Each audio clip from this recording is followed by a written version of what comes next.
Good Lord. An amazing, dark, gloomy, dingy space, stone floors there in front of me. This station, St Mary's, closed in 1938, was reopened in 1940, having been transformed into a bomb shelter. I'm going down now, and this is absolutely amazing. An almost intact bomb shelter. A long, narrow room, benches on each side, timber benches still here. Behind and above the benches are holes in the wall. Clearly that's where bunks would have been fitted. This room, I suppose, could have got, 100 people in here, more. Oh, now, here comes Stephen Smith. I'm meeting him here. He's the eminent author of many books, including one about underground London. Well, Stephen, this is an astonishing space.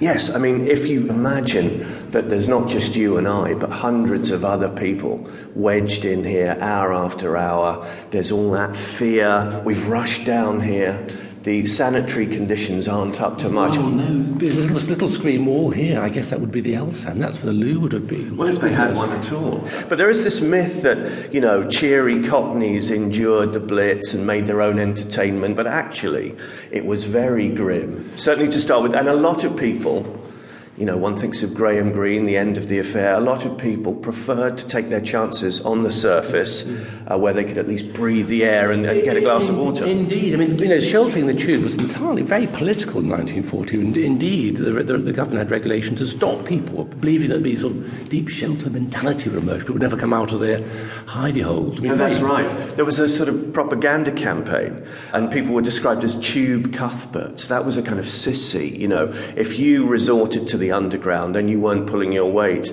And the Railway Gazette ran editorials criticising these people, and one piece said, well, we're relieved to find that this is largely confined to the alien races, foreigners in London. It's not good old... It's terrifying territory when you get into this, doesn't it? The kind of the racism, the presumptions. I mean, the government presuming that ordinary working people would burrow down underground and not come up again. It's fantastically patronising. It's disgraceful. It is. And unbelievable, really, as we hear another tube rattling through now.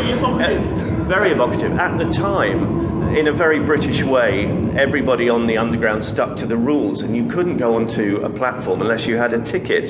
So imagine you've got shrapnel flying past your ears, and somebody's saying, well, no, mate, you haven't got a ticket. So Londoners weren't mugs. They just purchased the cheapest ticket they could get and headed down here.